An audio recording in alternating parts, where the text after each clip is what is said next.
ஓம் ஸ்ரீ குருப்பியோ நமக. நன்றாக குருவாழ்க, குருவே துணை. பரபிரம்ம ருத்ரகாயத்ரி ஞானஸ்தலத்தின் நண்பர்களுக்கு வணக்கங்களும் வாழ்த்துக்களும் கூறி, தனுசு லக்னத்திற்கு இந்த 1ஆம் தேதியிலிருந்து 14ஆம் தேதி வரை, பிப்ரவரி 1 to 14 15 நாட்களுக்கு சனி செவ்வாயினுடைய கோச்சார பலனை பார்க்க இருக்கிறோம்.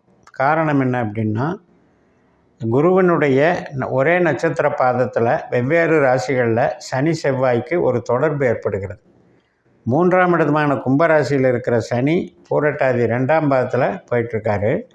7ஆம் வீட்டில் இருக்கிற செவ்வாய் மிதுன ராசியில் புனர்பூசம் 2ஆம் பாதத்தில் போயிட்டுருக்கார். இந்த குருவினுடைய 2ஆம் பாதம் என்பது அம்சத்தில் ரிஷபத்தில் விழுகும். அப்போ இந்த சனி செவ்வாய் ஒரே பாதத்தில் இருக்கிறதுனால ஒரே அம்சத்தில் சேர்றாங்கங்கிற கணக்கில் இந்த 2 பேருனுடைய 2 எதிரி கிரகங்களினுடைய கனெக்டிவிட்டி நமக்கு ஏதாவது பிரச்சனை பண்ணுமா அப்படிங்கிறது தான் பார்க்க இருக்கும். சனி நமக்கு 2ஆம் இடம் அதிபதி, 3ஆம் இடத்து அதிபதி. சனி நமக்கு நட்சத்திர ரீதியாக 4ஆம் இடத்துல உத்திரட்டாதியாக இருக்கார், 8ஆம் இடத்துல பூசமாக இருக்கார், 12ஆம் இடத்துல அனுஷமாக இருக்கார். அப்போ அவருடைய இயக்கம் என்பது நமக்கு அதிருப்தியான இயக்கம். சனி நமக்கு நல்லவர் அல்ல, கெட்டவர் தான். ஆனால் இப்போ அவர் 3ஆம் இடத்துல இருக்கிறது நம்மளுக்கு கொஞ்சம் சேஃப்டி. அந்த 4ஆம் இடத்துக்கும் 8ஆம் இடத்துக்கும் 12ஆம் இடத்துக்கும் ஒரு வீரியத்தை குறைக்கிற ஸ்தானத்தில் உட்காந்துட்டார். அதனால் கெடுதல் அதிகம் பண்ணாமல் இருக்கிறதுக்கு உண்டான அமைப்பில் இருக்கார். ஆனாலும் கூட அவர் நின்ற நட்சத்திர குரு எங்கே இருக்காருன்னு பார்த்தா 6ஆம் வீட்டில் இருக்கார். நம்ம லக்னத்துக்கு 6ஆம் இடமான ரிஷபராசியில் இருக்காங்க. அப்போ என்ன தான் இவர் தன்னுடைய ஆற்றலை கெடுத்து கெட்டது கெட்டு போச்சு நல்லது நடக்குன்ற மூணில் இருந்தாலும் கூட இந்த குரு அதை மீண்டும் வளர்த்து விடுறாருன்னு தான் எடுத்துக்கணும்.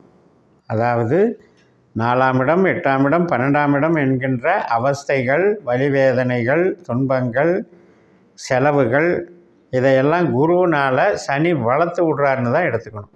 ஏன்னா அந்த 12ஆம் இடத்தையும் குரு பார்க்குறாரு, 4ஆம் இடத்துக்கு 3ஆம் இடமான ரிஷபத்தில் இருக்கார், 8ஆம் இடத்துக்கு 11ஆம் இடமான ரிஷபத்தில் இருக்காருன்னு எடுக்கும்போது சனியினுடைய செய்கை நமக்கு தீமை தான். அப்போ குரு ஸ்டாரில் இருக்கிறது தீமை கொடுக்குது. இதில் செவ்வாய் எங்கே வந்தார்? செவ்வாயும் குருவனுடைய புனர்பூச நட்சத்திரத்தில் இருக்கும் பொழுது இந்த ஒரே கிரகத்தினுடைய தளம் அமைகிறது. அதனால் என்ன பண்ணுது, சனியுடைய ஒரு நெருக்கத்தை ஏற்படுறாங்க.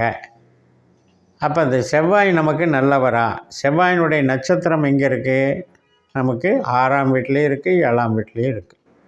அதே மாதிரி 2ஆம் வீட்லேயும் இருக்குது, 3ஆம் வீட்லேயும் இருக்குது. அதே போல் நமக்கு 10ஆம் வீட்லேயும் இருக்குது, 11ஆம் வீட்லேயும் இருக்குது.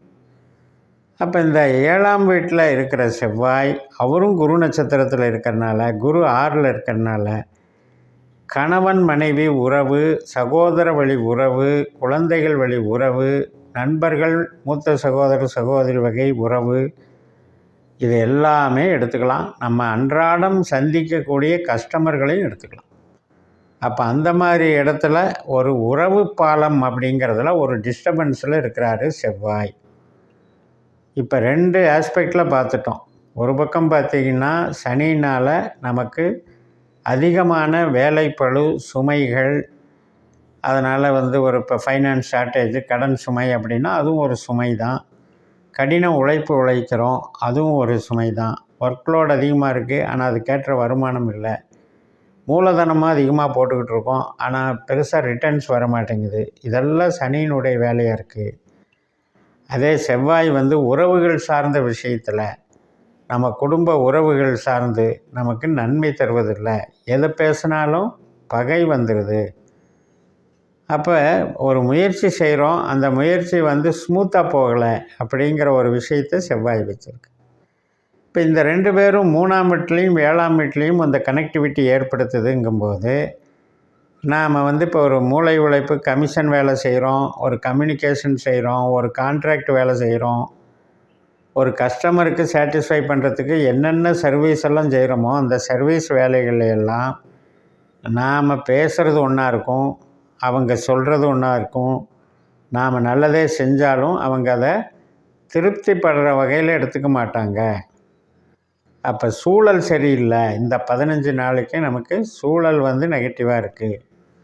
அதை மட்டும் புரிஞ்சுக்கிட்டு நாம் அவசரப்படாமல் நிதானமாக முடிவெடுக்கிறது, நிதானமாக ஒரு ஒத்துக்கிறது, ஒரு வேலையை ஒத்துக்கிறதுங்கிறது வந்து நிதானமாக பண்ணிக்கணும். ரிஸ்க் எடுக்கிற வேலைக்கு ஒத்துக்கக்கூடாது. அந்த மாதிரி ஒத்துக்கிட்டோம்னா டைமில் முடிக்க முடியாமலையும் ஆதாயம் இல்லாமல் நமக்கு லாஸ் ஆகிறதையும் பார்க்கணும். இப்போ கடன் சம்மந்தப்பட்டதுலேயும் நமக்கு ஒரு தாக்கம் அதிகமாக இருக்கும். ஏன்னா 6ஆம் இடம் ருண ரோக சத்ரு, அந்த இடத்துல தான் குரு இருக்கார். நம்ம லக்னாதிபதியே 6ஆம் வீட்டில் சரண்டர் ஆகிட்டார். அந்த இடத்துல இருக்கிற குருவனுடைய சாரத்தில் தான் இந்த 2 கிரகம் சண்டை போட்டுக்குது. ஒருத்தருக்கு ஒருத்தர் ஆகாத கிரகம், அதனால தான் அது சண்டையிடுது. பேர் தான் சுப பார்வை தானே ஒழிய அது வெவ்வேறு தன்மை கொண்ட கிரகங்கள். செவ்வாய் வந்து ஸ்பீடு, ஓவர் ஸ்பீடு, ஓவர் துணிச்சல், பரபரப்பு, படபடப்பு.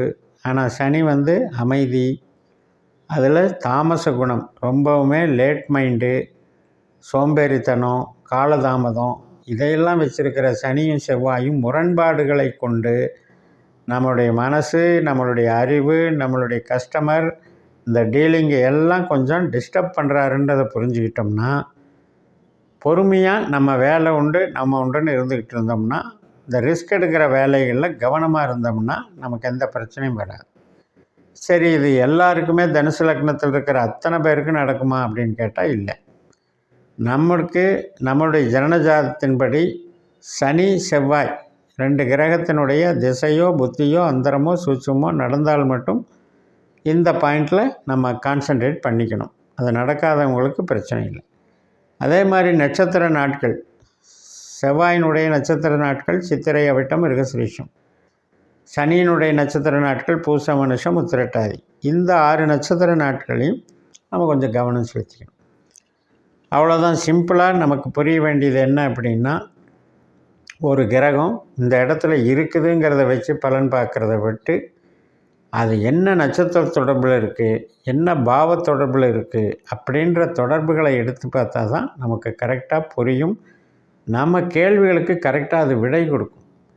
அதனால தான் நாம் வந்து பாஸ்கர அஸ்ட்ராலஜி சிஸ்டத்தில் 12 பாவ அதிகாரிகளை கண்டுபிடிக்கிறத நீங்கள் ஒரு தடவை பண்ணி வச்சுக்கிட்டு அதுக்கப்புறம் கோச்சார பலனாகட்டும், நம்மளுடைய திசாபுத்தி பலனாகட்டும், அந்த பாவ தொடர்புகளை வச்சு பார்க்கும்போது தான் உங்களுக்கு உங்கள் கேள்விகளுக்கு கரெக்டான பதில் கிடைக்கும். அந்த வகையில் நட்சத்திர சூத்திர முறையை அணுகி நாம் பயன்படுத்தும் போது ஜோதிடம் நம்மளுக்கு ரொம்ப ரொம்ப ஹெல்ப்ஃபுல்லாக இருக்கும்.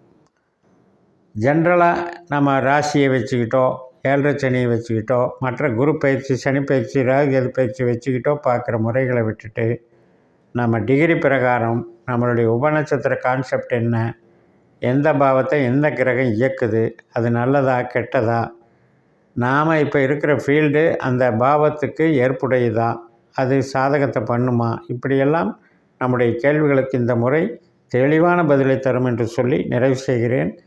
இந்த சேனலை சப்ஸ்கிரைப் பண்ணிக்கோங்க, ஷேர் பண்ணுங்கள். உங்கள் தனிப்பட்ட ஜாதக பலாபலன்களை என்னுடைய வாட்ஸ்அப் நம்பரில் தொடர்பு கொண்டு பலன் பெறுங்கள். உங்களிடமிருந்து விடைபெறுகிறேன். உங்கள் JMS. நன்றி, வணக்கம்.